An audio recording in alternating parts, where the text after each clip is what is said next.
coconut.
Good evening, everyone. It's Thursday. We're here, and so are you.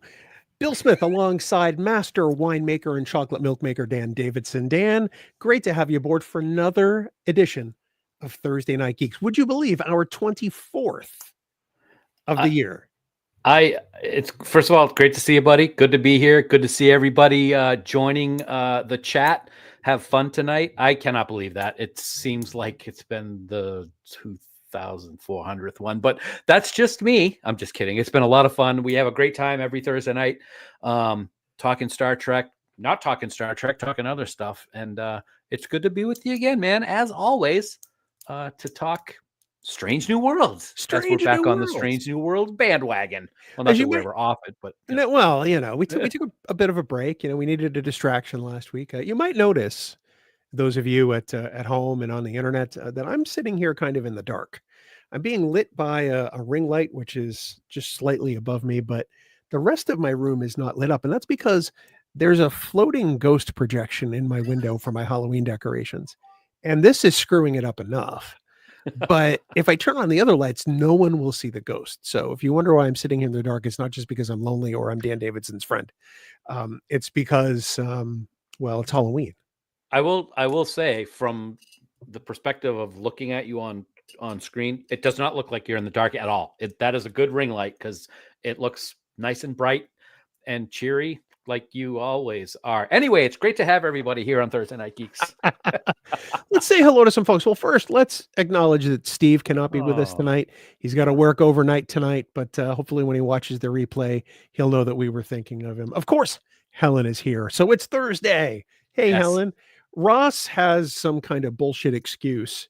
I'm sorry. This is Boston Bruins season, and they won last night. So, Ross, great to have you back, buddy. And we'll say right now, Ross, great job by those 0-1-0 Hurricanes after tonight. I love how it says eventually the opening to TNG will be longer than the actual content. That's the goal. We're trying to get an even split, 50-50. Tribs is in the house, Trek Fan 702, and our faces through the lens of time. Helen, thank you so much. And my wife and I have become a Halloween people. She says our Halloween decorations look awesome. And we didn't know we were Halloween people till we bought a house. I don't know if that makes sense to anybody. Welcome to the club. Welcome to the party, pal. Thank you. Yeah.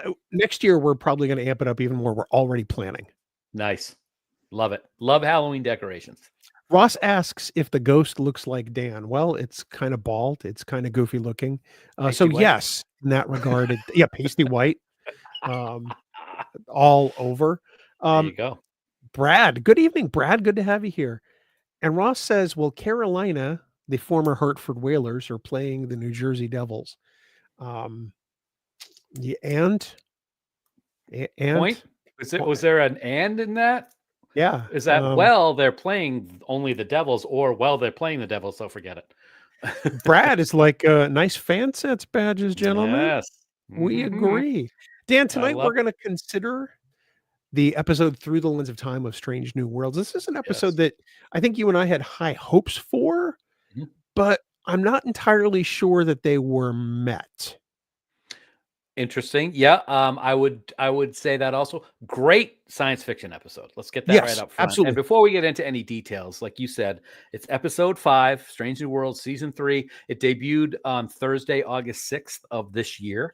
It was written by Onitra Johnson and Davey Perez and directed by Andy Armaganian. I have not heard of that director before. I'd have to look back and see if he's ever done any, or she, I'm not sure if it's a he or she, the way it's spelled, any other Star Trek before, but interesting aspects to this episode. But like I said a minute ago, it really brought the science fiction back into a science fiction TV show with this episode. Yeah, it's something it's been light on. Andy Armaganian is a woman. She's directed episodes of Strange New Worlds and Discovery, Okay. as well as some other shows that have been around. Some Hawaii Five-O, some MacGyver, the new MacGyver, Arrow, Blind Spot, The Flash, Okay. other stuff like that. So very talented, obviously. Absolutely, absolutely. Yes. There there are some things about this episode I really, really like. And there are some things about this episode that just make me go, come on. And we're going to talk about all of that and more coming up after the break. But first, a quick update. Um, as you know, I've been through roughly 4 rounds of bronchitis. I was talking about this with our Patreons on Discord the other day. Come to find out, it's not my Zepbound. I have had, and this is news for Patreonicals. Yep. I have had misdiagnosed and untreated asthma for apparently decades and not known it. There you go. And that's been the cause of pretty much all of my bronchitis throughout my life. And so I'm being treated for it now, and it's amazing how stuff just clears up. It's incredible. Well, I'm glad that they finally figured out what it was so that they can bring you some relief. I know that when that hit you in Vegas, it really knocked you for a loop. So and you've had it 3 more times since Vegas. Yeah. So I'm glad that they got a path forward for you, and you're looking good, man. The Zepbound's obviously doing its thing also, and that makes you a cheerier person, which helps me. So then I can sit here and talk with you all night and not really worry about it as much. Down 45 pounds so far, 6 months Very in. My nice. doctor says that's really good, healthy weight loss. I'm not dropping pounds too fast, which is good. So onward and upward from here. 6 months from now, who knows what I'm going to look like? You're gonna look svelte and Sexy. Dead ripped. sexy. There you go. Yep, absolutely. So Well, I mean, I I look that way now, Dan. So go screw. I'm not saying that you don't. I'm just saying it's good to keep up the image of after a long time. All right, just keep vamping. We'll be right back with some Strange New World. Stay right there.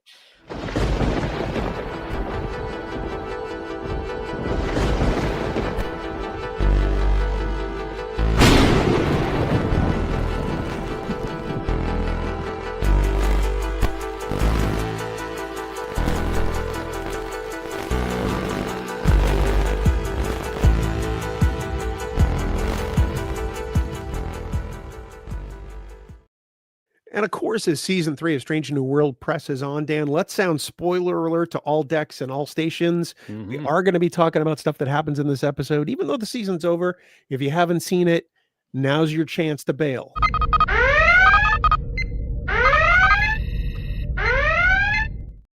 This is an official spoiler alert. Turn back now if you have not watched Through the Lens of Time, or pause us, or, press on at your own risk. That's all we're telling you, Dan. I love it. I Hey, do want to point out a dear friend has joined the chat tonight. It's great to see one of the admins at Camp Kittimer. And may I say maybe one of the best ones? Absolutely. Good to see you, Jackie. One of the original ones. One of the originals. One of the old school OG. It's Jackie Hackney. Yee. Anyway, what are you drinking? Water. Okay. Good evening, Jackie. Yeah. So, Through the Lens of Time, before we get to this episode, there's been a lot that's gone on. There's been, there really haven't been any Strange New Worlds other than Ken Forey. We've had the wedding episode, which turned out to be Q Trelane. We've had the holodeck episode. We've had the conclusion to the Gorn thing from 2 years ago. So really, in my opinion, and you may disagree with this, I don't know, we haven't talked about it, this may be really sort of the first quasi newish idea we sort of get this season. Yeah, I don't disagree with that at all.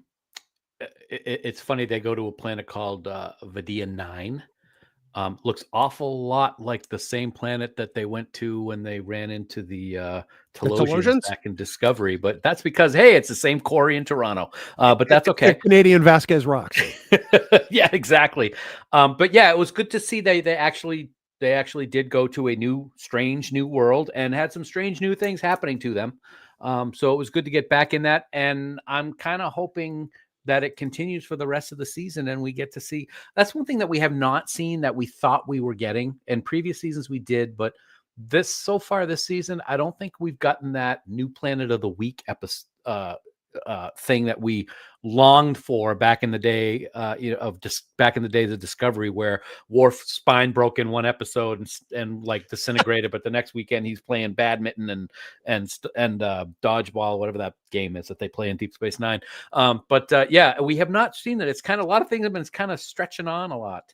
I think I'm trying to think of the name and I can't think of it. It's not Domjot. That's the pool game. It'll come to me. Squares?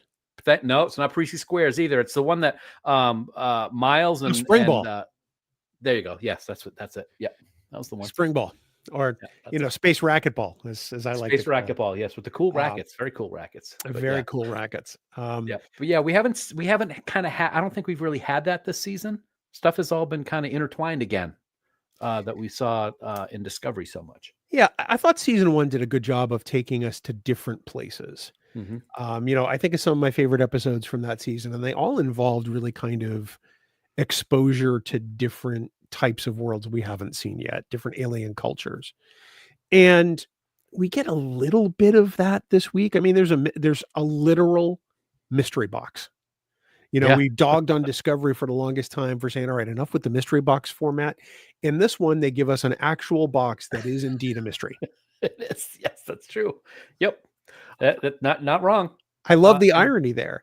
I think I don't want to lead with the negative, but I feel like I have to get these out of the way. My first real problem with the sort of underpinnings of this episode is that Roger Corby has kind of become this almost like a precursor to Vosh on Next Gen. He's space Indiana Jones, but not necessarily for a good reason. And I don't know that I love this. That's not the guy that I expect to meet in What Are Little Girls Made Of in TOS. Yeah. To me, they seem at this point to be very different characters, and I'm kind of having a hard time reconciling that in my fan brain. I don't disagree with you. I like the fact that you brought up Indiana Jones, and I'll get back to the reason why later on that. But yeah, he's kind of a swashbuckler more so than a scientist in these episodes that we've seen him, kind of along the lines of the outrageous Okona. That's kind of who I think of when I see him, which is, I don't know if anybody else has gotten that vibe from him also. Maybe it's just the wardrobe and the look and everything. But yeah, he doesn't seem to be the like one of the highest revered scientists in the entire Federation. Yeah. He is in What Are Little Girls Made Of. Is anything going to change between now and then? Who knows? But what we're seeing going on right now and kind of his reactions to things that are going on in this episode kind of make me don't think it's going to be anytime real soon. Well, yeah, I wonder, when does he become, this guy who decides, I'm going to take on a robot body. Let's do this. Yeah. When does he, decide to go underground and start, this whole movement, with Ruck and whomever else. And I really feel like they're at odds. I really do. It's complex to find out what's going to happen. More complex than Brown, even. But anyway, that's a story for another time. But yeah, you're absolutely right. And to feed off of what you said, I'll get my things out of the way fast too. We've talked about how every episode this season kind of seems like it's borrowing from something else, whether it's another Star Trek episode or another franchise or another whatever, like Alien is one that we've talked about, stuff like that. I had on more than one occasion in this episode, Raiders of the Lost Ark, Indiana Jones popped into my head and stayed there for a long time. The beginning when they first entered the strange cave, that even though it's an ancient alien species that nobody knows about and whatever, Uhura and Chapel have no problem reading the stuff on the tablet. That's okay. Whatever. That's fine. English, she's good with the languages. No problem. But as soon as they walked in there, I got Raiders of the Lost Ark vibes big time with the camera angles, the darkness, the music. It made me think of the beginning when they're walking through the corridors before the big ball comes down in Raiders of the Lost Ark. And then one of the people from the planet gets scared and tries to run out and gets vaporized, which was pretty cool, by the way. But similar to in Raiders of the Lost Ark, when the guy runs out and he ends up getting the arrow through the head and Indy runs into him. And then again, at the end of the episode, I got huge Indiana Jones and the Last Crusade vibes, because in one episode, in part of that movie, they have to get across a chasm to that little hole in the side, and it looks like there's nothing there, and they walk on nothing, and that kind of is what happens at the end when they step down and that platform becomes available. Well, only the penitent man shall pass, right? Who knew that them getting off that planet depended on their being able to spell Jehovah the right way? Yeah. Absolutely. Yep. I didn't think of that. That's a really great point. This time I'm thinking, coming in before we talk about this episode, they really did some things that were a little different here, but really no, they've kind of been following the same pattern and book that they've been working on all season, which is, I don't want to say stealing, because that's not right. Right. Being inspired by just a little too closely. Mm-hmm. And that's not to say the episode is bad, because it's a decent episode of Star Trek. It's probably one of the best ones of the season so far in terms of story. It wasn't the one I was most energized with after the fact, but it is a great story. The other thing I was going to bring up about kind of borrowing from other things is actually kind of a good criticism. Good criticism. Okay. Is that the right thing? Sure. So you remember at the end with what's the Dana Gamble? Gamble? What gamble? Yeah. Like what you do when you go to Vegas, you gamble. Exactly. Which I really don't do, but I get what you're saying.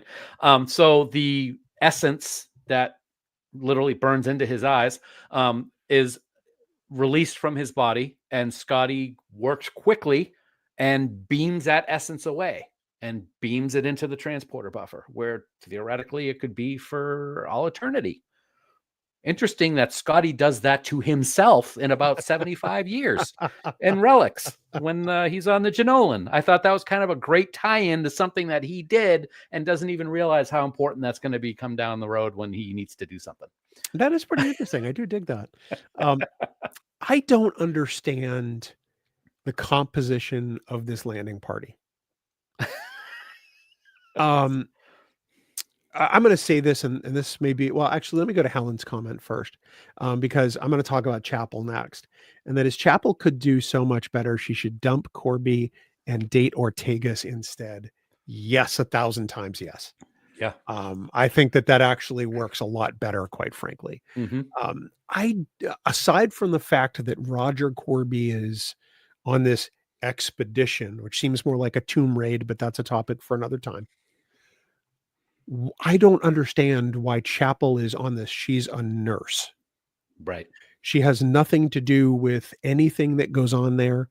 How she becomes the central figure in this story is beyond me, because she should be back on the Enterprise. The person who should be on the planet is number one. Yes, as we see Riker do every episode of Next Generation. Right. Yeah, you're absolutely right. You know why she's there? Because Roger's her boyfriend. And that's it. And I think that's really poor. Why is Gamble there then? The same thing. Well, but I think they set that up fairly well. I mean, it's his first opportunity to go on a landing party. As officers progress, I mean, that's something they have to do. This seemed pretty low key. He may as well have been wearing a red shirt, quite frankly. Although there was red on it by the time he was done. Yes, did I? That was just too much. I'm sorry. But there's literally Ortegas. Okay, I get that. Ortegas should be there.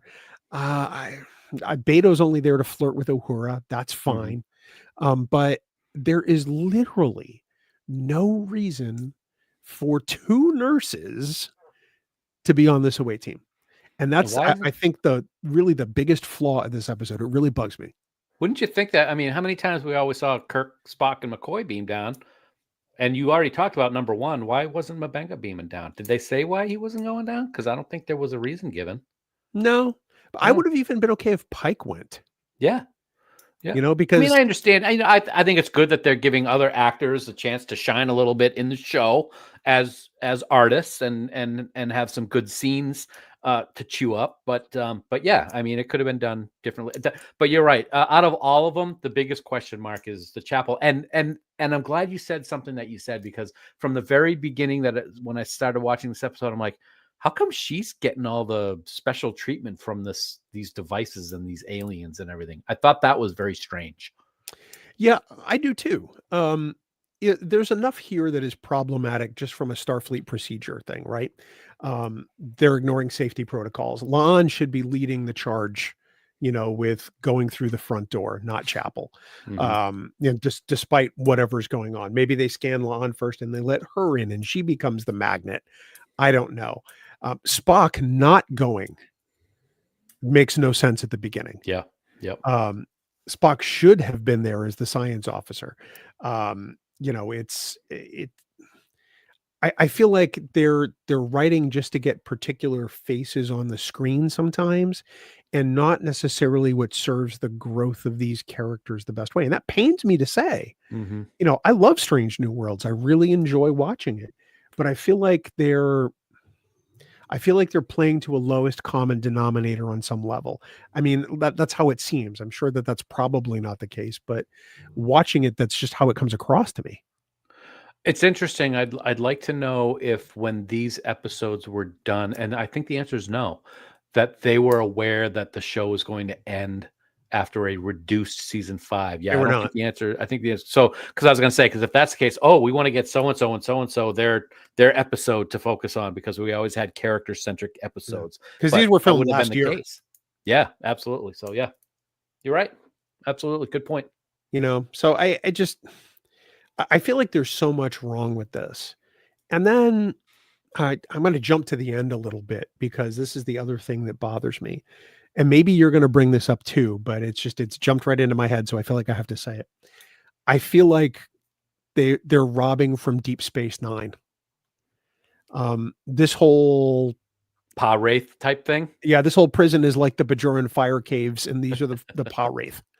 And the way they get there is okay. You sort of get the lens of time. All right, fine. But this whole idea that it's essentially a giant prison. Yeah. We've done this before in Star Trek. Yeah. Yeah. Whether it's the episode where Troy and Data and O'Brien get possessed. When Riker breaks his arm or whatever it is. Love that episode. Yeah. I forget what it is, but yeah, I know which one you're talking about. So I feel like not only are we treading ground from other properties, as you bring up with like Indiana Jones and other things, we're treading Star Trek ground just a little too closely. And I want more from Strange New Worlds. Yeah, especially since we only have a season or maybe 2 seasons total left. When you think about a season and a season, a half a season, and a half a season, so 2 seasons left. You're absolutely right. I had something I was going to say and it went out of my head as I was listening to your very thoughtful opinion. It was regarding. Oh yes, I was going to say I hadn't really thought of the Pa Wraith and the profits aspect until you said just now it's stealing from Deep Space Nine, and that is the first thing that popped in my head. And you're right. Even the whole, I'm thinking of the way that Gamble looked in this, and I'm thinking of the way that Jake looked when he was being possessed. And wow, very similar. Very, very similar. I had not put that connection together before. And I don't want to do a disservice to the actors on Strange New Worlds. I don't want to do a disservice to the writing staff. I'm not trying to say that they're not doing their jobs or they're writing terribly. They're not. I feel like that we're not We're not exploring strange new worlds. We're Yeah. retreading Star Trek, or we're retreading Alien or Indiana Jones, and that I don't mind an homage. I don't mind elements of it, but I feel like at times we're almost doing a rip and replace. Um, and I'll pose this to those watching. Am I being too critical about this? Do you think I'm being too critical about this? Um, I don't disagree with what you're saying, but I don't see it at the same level that I think you do. Okay. That doesn't mean you're wrong at all. No, sure. Um, but yeah, but you are right.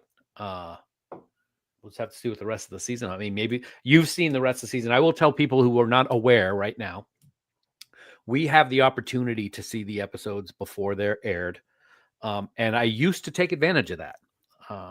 However, because people know me, nothing in here, I'm afraid that if I've started watching the rest of the season before we talk about it, and especially before these episodes were airing, I would be afraid that I would say something that happens in an episode that we haven't talked about yet.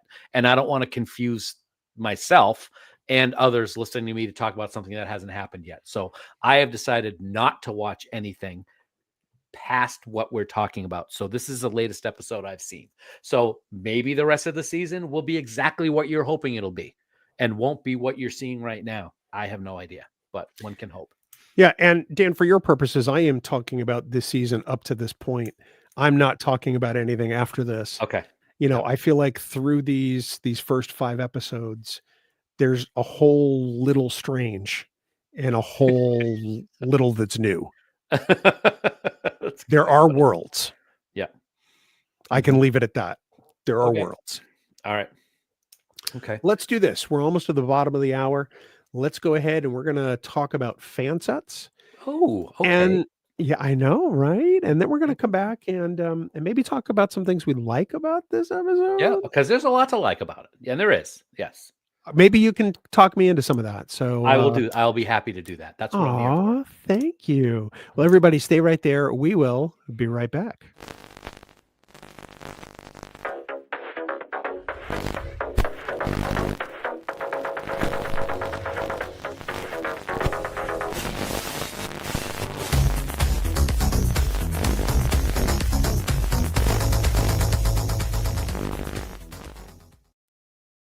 Nobody could see me doing the robot off screen, which is probably for the best, because I do a terrible robot. Okay. I don't want to see it. I didn't see it. I know that. You would have if you looked toward the bottom of your screen, but I know you're not that. No, absolutely not. Actually, when we're off screen, I don't see you guys backstage. You don't? I don't. I don't have admin rights anymore. They were stripped of me. Well, is it any wonder? Dan, of course, it's Thursday night. We would be remiss if we did not thank our dear friends, our Star Trek family at FanSets for being the presenting sponsor of all of Trek Geeks, including this here live stream Thursday Night Geeks. We wouldn't be where we are if it wasn't It's true. FanSets, I gotta say. We really very wouldn't. true. We love them. We love talking about them. We love talking with them. I actually just had an email conversation with John yesterday. No new pins this week, and usually it's the 1st and the 15th of the month that FanSets has new pins to show off and put up for sale on their website at fansets.com. But we can tell you about the amazing stuff that came out last week that we talked about, because they're worth repeating because they're all so great. From Star Trek II, The Wrath of Khan, the Enlisted Delta, which is available in both pin and magnet form. As I said last week, that copper look is just absolutely gorgeous. Also, the 14th release in the Dedication Plaque series is now available, and it is the USS Protostar. You can check that out at fansets.com. And the latest micro crew pin, we were talking about her a little while ago, that she should have been the first person to go into that cave. It's everyone's favorite related to a genetically homicidal maniac, I think is the word I used last week when I said it, but it's okay. She's a descendant. It's all right. It can happen. We all have bad things in our past, right? Or future. If you're Laan Noonien Singh, and that's what's the latest micro crew pin that's available over there at fansets.com, buddy. And that is fansets.com. I mean, look at that big Star Trek banner. I mean, you can't miss it. 60 years.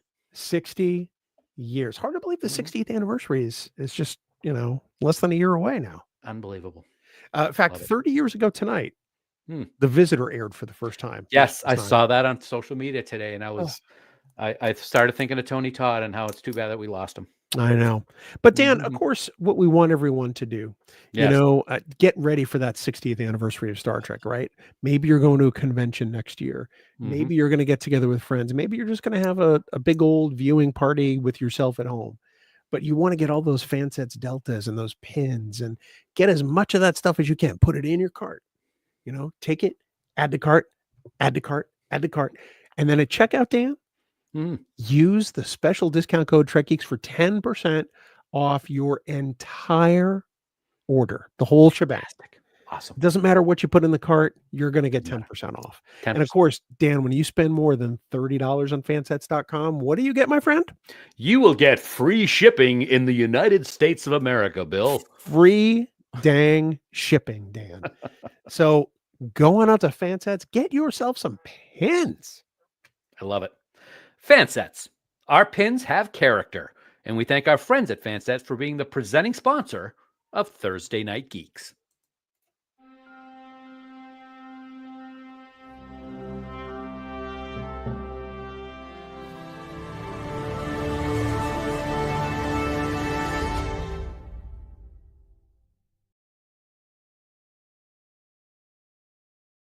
We should have mentioned there's no Garcia this week, so That's why it's nobody going has so to drink. smoothly. I know. Wow. That's Oh, because we just said his name, so now we have to drink, even though he's not here. I can only handle one task at a time, Not a whereas problem. Garcia can do a lot more than that. So Before we get back into the conversation, you said something during the FanSet spot that made me think, and I just want to throw it out there, and then you can tell me I'm an idiot and we can move along. you're an idiot. You talked about how the 60th anniversary, go to STLV. If not, if you're just gonna, have a watch party or whatever, or you could be like Morehouse and go to STLV and then just have a Star Trek watch party in your room the whole time and never talk to anybody. Sorry, yeah, I said it, Jim. Wow. Wow. Am I wrong? I am standing mute on this one. Yeah. I am not chiming in. Yeah. That's amazing. Yeah. So See? Ross Really. was right. Southern got a drink. Ross, what's the Absolutely. score? Oh yeah, no, we didn't care. Helen brought up a great point before the break, is that they also frequently have Chapel doing all the medical stuff instead of the CMO, Dr. Mabenga, all the time. That's a true statement. Chapel is way too doctory. She's almost like a physician's assistant, a PA instead of just a nurse. Not that there's anything wrong with that, but that's not what her character does in TOS. She's clearly McCoy's right-hand nurse. So, yeah. Speaking of Dr. Mabenga, I will bring this up now because we're going to start talking about things that we liked about this episode. And one of the things that I liked, even though it's a sad subject, is they brought up Mabenga's daughter in this episode. And I thought it was good that they did because, like we've talked about before, like Worf's broken spine, it just seemed to go away. After we had the episode that focused directly on what was going on with her, we kind of didn't really hear much again. I'm glad that they brought it up again in this episode, even if it was just a little bit and kind of for a scary reason, because whatever was possessing Gamble was able to get right into his mind.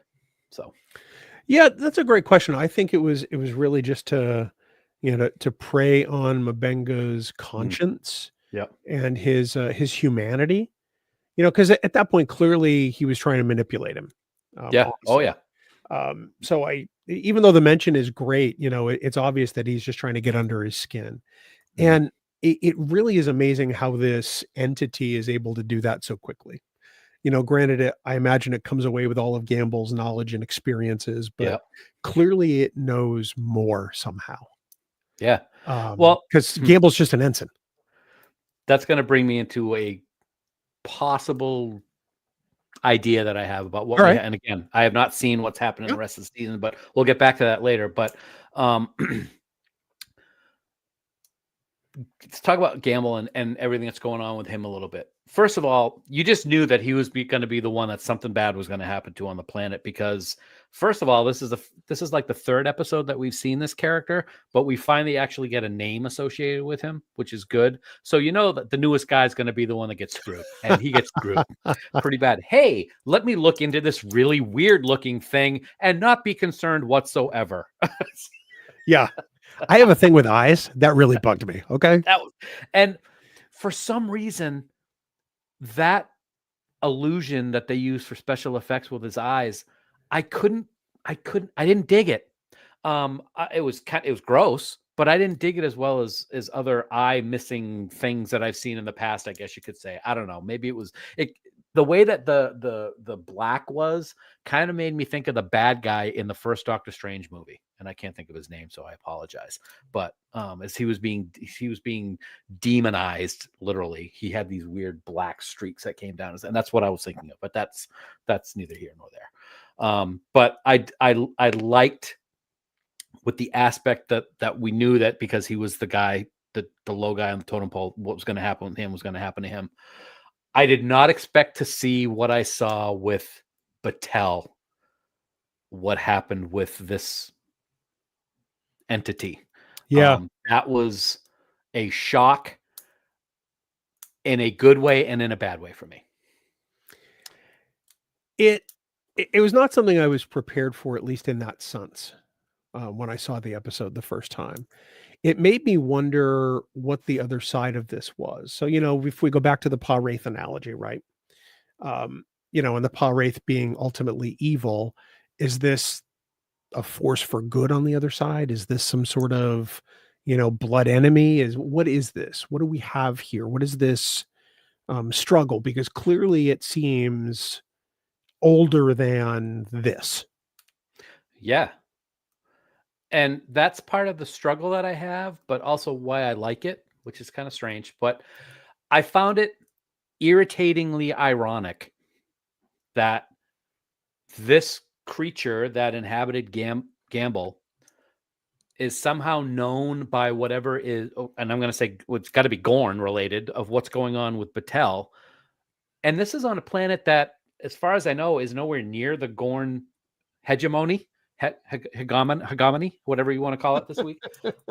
So it's just, I find the coincidence is bothersome, because we've talked about this before, of how that being and what's in Batel, they know what's going on. They have this like Hatfield McCoy Q versus whatever type stuff going on.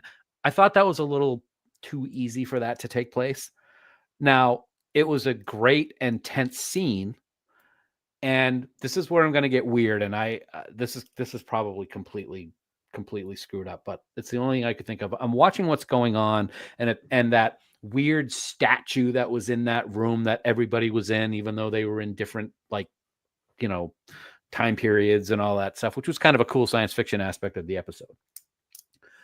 And this is so weird. All that popped into my head was, these are some kind of super beings. What if they're the Metrons? Or Metrons, because we have so much Gorn stuff going on, and the only other aliens in that episode were the Metrons, who claim they were just overlooking what was going on between this fight. But some of the things visually to me in that room, and the way things flowed, and kind of like that essence floating around stuff, made me think of them. Maybe they've been enemies for a long, long time, and this is all some like Hatfield McCoy type thing. I don't know.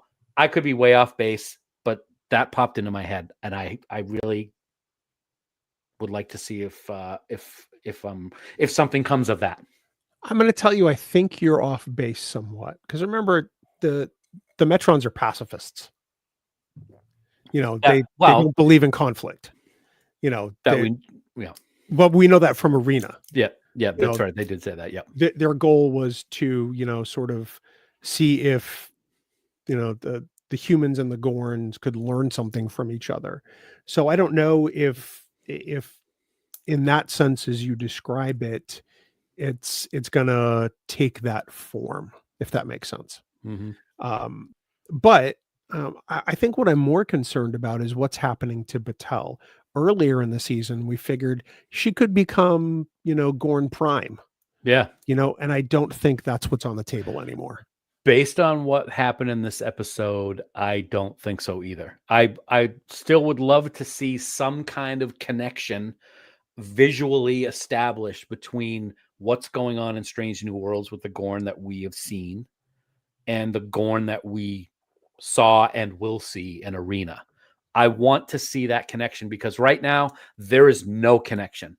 Even if you talk about, oh, well, it's a new show, a new technology, we're in the 21st century now and special effects, there's got to be some connection because that is such an iconic looking alien.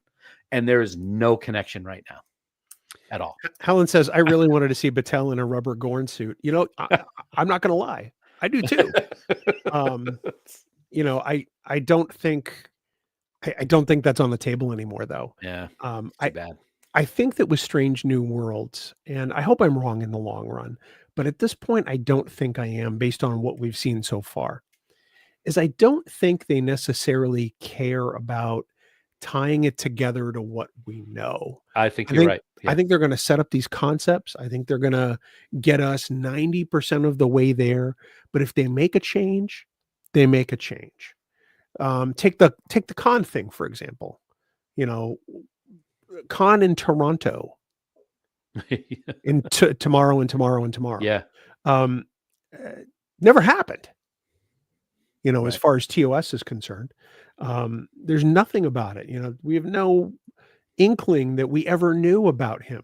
Mhm. But here's La'an going back in time in this episode and potentially coming grips with the decision. What does she do about Khan? And what if you have the chance to kill Hitler? Wasn't that the old, the old thing? So I think that Strange New Worlds cares about setting the table with an idea. I think they care about telling a decent story. But as far as making it work with canon, I don't want to say they don't care, but I don't think it's their priority. I think as long as they cover most of the bases and oh yeah, I could see where you could get there if you could make that mental leap. I think they're fine with that. And maybe I'm wrong. I was going to say, would you think that there are certain things though that you would like to see them make the connection with, and other things leave a little more organic as to kind of make our own decisions too? Because the Gorn thing for me is one that I would love to see them do. Well, here's a great example. They made one already that annoyed me, and that was the whole Trelane/Q thing. Yeah. That was a connection they didn't need to make, but yet they went ahead and made it.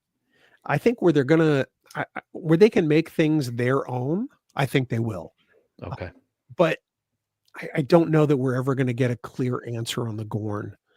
Now there's a season, season 4 and season 5 left to go.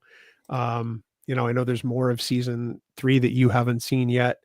We're going to learn more about the Gorn this season, but maybe not in the way that you're hoping. Okay. But I don't know that after this season, how can they go back to the Gorn?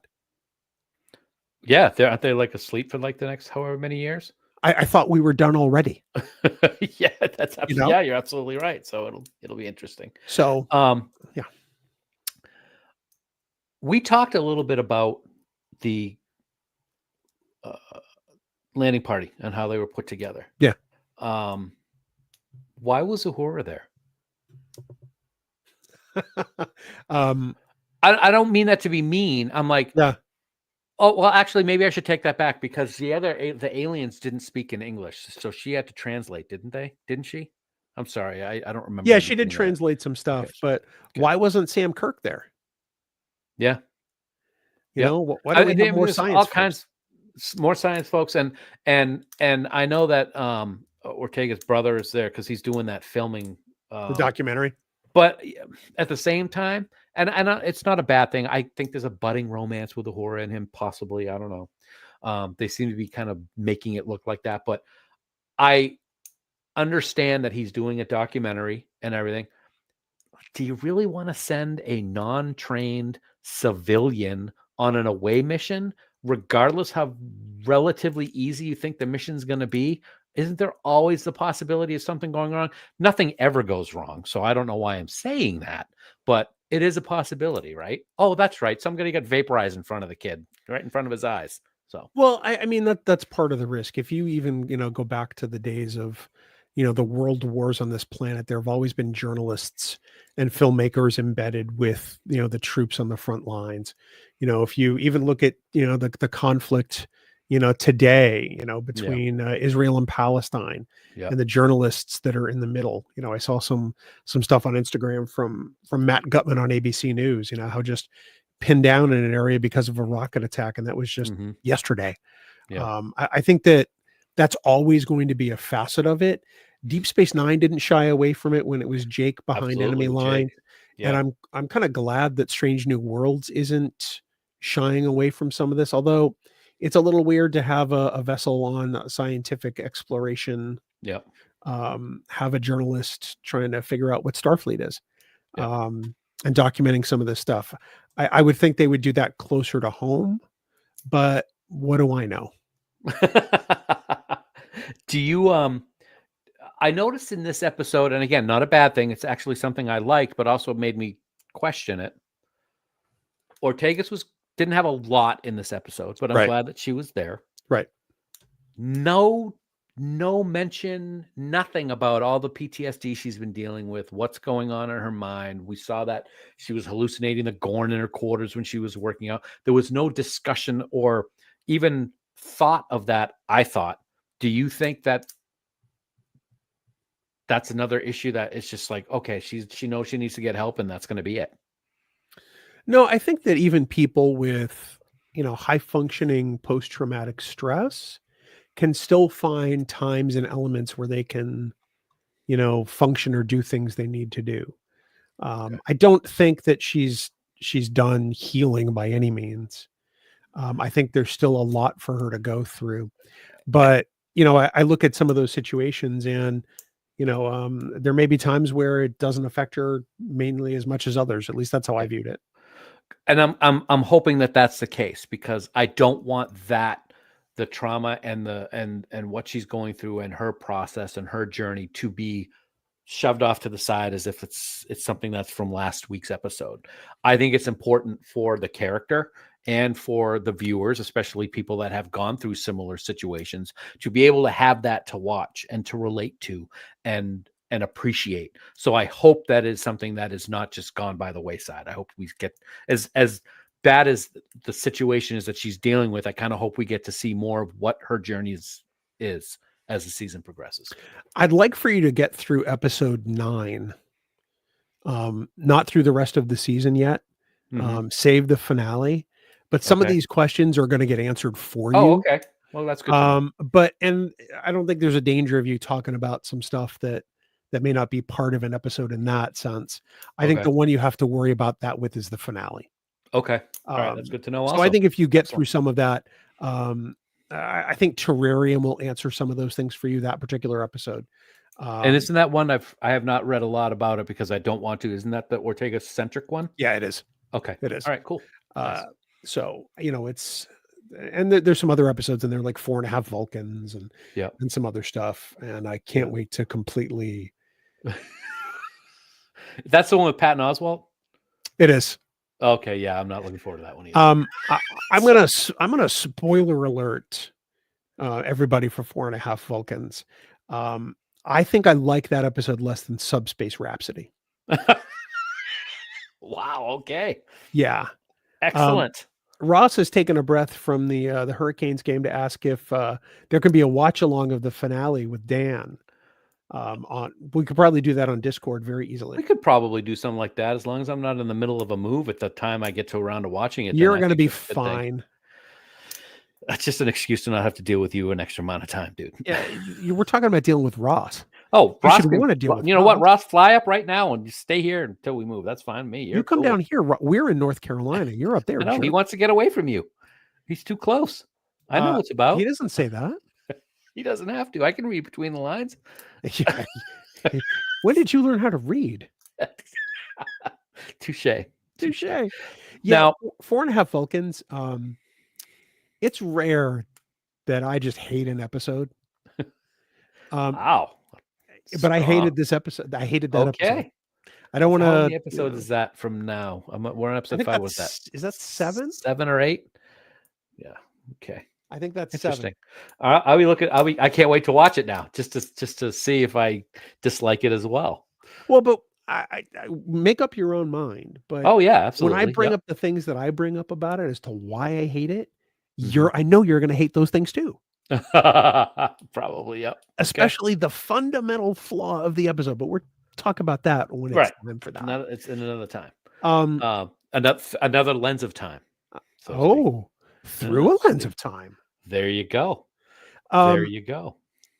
one more note on sort of the I'm gonna call him Demon Gamble from now on. Demon Um, Campbell I instead of think Dana. that I think that whatever life forms these are potentially way worse than the Power Wraith.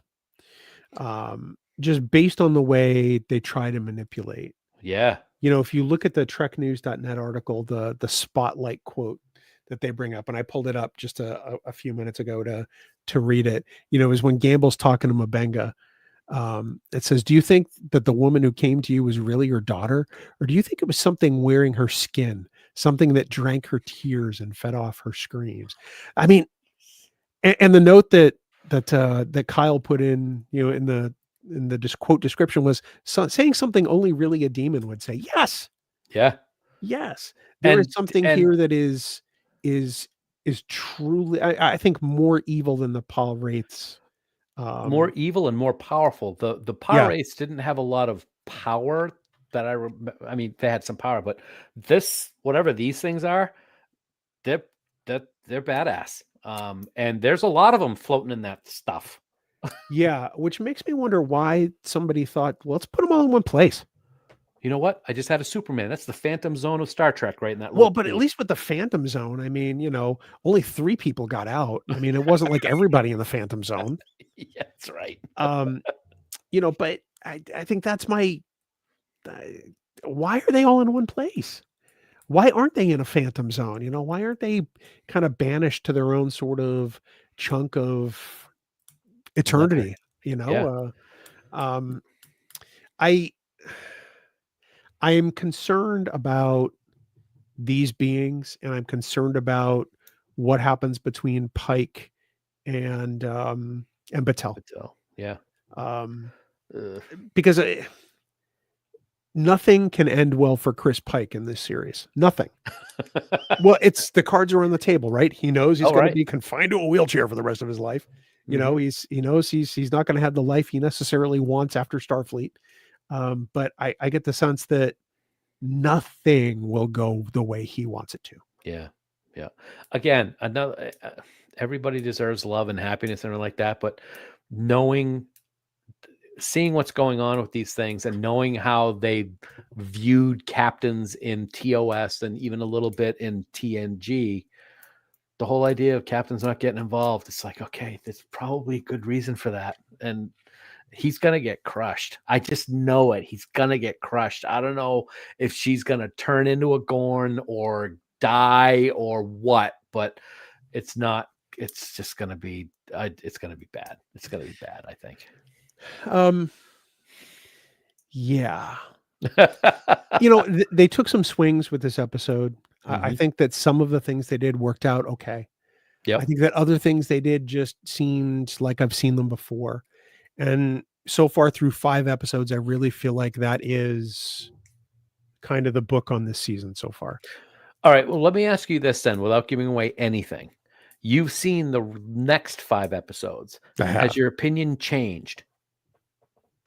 Is it more Strange New Worlds, literally, in the last 5, or your concerns about what the first 5 been? Is it still the same for the whole season? I don't know if I can answer all of that yet for Okay. you, which is part of the reason I want you to get through, at Yep. least see through 9 and not get to Okay. 10. All right. They do some things that are different, but still kind of borrow from other things. Okay. Even in Terrarium, the Ortegas episode, which borrows heavily from something we grew up with. There's the next episode is the Selot who ate its tail. Kirk in command of the Farragut um, through some series of circumstances. Okay. Let me ask you a question. You got to answer this for me. And if it's a Okay. spoiler, I'm sorry, people. Yeah. So he takes command of the Farragut because of something that happens. Yeah. Is it can you tell me, or do you know, is it the gas creature? The gas creature Obsession? has It's not nothing to the do with it. obsession? And that happened when Kirk was a lieutenant, not the first officer. Okay. So it's already happened then, probably. Oh yeah, it's already happened. Yeah. Okay. Yep. All right. Kirk is the first officer of the Farragut. Okay. All right. So, but no, he did through Is something that happened. Is he still a lieutenant though? No, he's a commander. They've established that already. Okay. All right. Forgot. Through something that happens in the beginning of next week's episode, he winds up in command of the Farragut. All right. During an incident. So he assumes command. So gotcha. But next week, we will talk about the Sailot who ate its tail, Dan. Yeah. Okay. I'm looking forward to it. And the thing is that I don't hate the season. I'm getting frustrated with the show, and I'm starting to show it. Do you think that your frustration is coming now? A little while ago, we talked about that. Did the actors know that the show is going to end when they did this? No. Do you think your frustrations on how the show is progressing is more frustration for you now because we know that it's only got till a shortened season 5? I don't think so. Okay. My frustrations deal with them not. And I've had this feedback, kind of as you and I watched the first 2 seasons, right? Mm-hmm. I've had this feedback with season 1 and season 2 is that there's not enough Strange New and Strange New Worlds. Right. And this year they've kind of doubled down on the fact that there's not enough Strange New. And that's my frustration point. Okay. When you get to some of these episodes, I think you'll see what I'm talking about. Next week is it's part bottle show. Okay. Because, obviously the Enterprise sets serve as the Farragut sets. I feel like we do have to do at least one of those a season, and that's cool. Yes. But Ultimate Computer. Yeah. Tholian Web. Okay. Just throw on a taller headrest and it's a different starship altogether. Totally different. But Helen brings up a good point. I think the season was negatively impacted by the strikes. Seems like they just didn't have enough time to polish the scripts. I think polish is the right word. I think that, if there was more polish on some of these stories, we wouldn't feel like things were just being ripped off or ripped and replaced outright. Mm-hmm. And I think that's really the challenge here. While I think they are telling stories that are engaging people, because the feedback on this season, even up till this point, was actually very positive. Yeah. And I know people who've loved the season. For me, I feel like it's falling short. Okay. And I don't know if it's because my standard is up here for a show called Strange New Worlds and it ought to be down here, or if it's because they said, we're going to do this and we haven't gotten there. Gotcha. So. Okay. All right. But we will cross part of that bridge next week, Dan, with the Sailot who ate its tail. Until then, Dan. It was my dog. Yeah. Until then, I hope you don't catch your tail, Dan. I hope that you remain well and stuff. and you, birthday boy. Thank you. Yes. No, my birthday was last week. We already talked about it. It's like 10 days though. It's like 10 days you get to How celebrate. come we don't do that to your birthday at all, which is 2 weeks? Because I don't celebrate my birthday at all. Next week, a celebration of Dan Davidson's birthday. There we go. Okay. You just wait. I'm going to pull out all the stops. I can't wait. We're going to have special birthday messages. We're going to have songs. We're going to have songs. Songs are fun. Balloons, right. Maybe some birthday cake. I don't know. But yeah, so for those of you watching with us live, thank you so much for being here. It's always a joy to have you with us as part of Thursday night. For those of you watching after the fact, maybe you're watching this on tape, as it were, Memorex style. Thank you for joining us. Please remember to like, subscribe, share. Feel free to comment. We love to hear from people. And of course, till next week, Dan. Yes, sir. I will. I imagine I'll see you online and stuff. And you'll have to let me know what you think of the Sailot who ate its tail when you watch it. I will definitely do that. I might even watch it tomorrow afternoon if I get a chance during lunch. So we'll see. You? Either that or The Office. I haven't decided yet. Get out of here. Well, oh God, that's tough. I see. There you go. Well, then until next week, everybody, he's Dan Davidson. I'm not. We do hope you all live long and prosper. Coconut. Thank you. I've been waiting for that. See, you didn't think I was going to do it, did you? What a jerk.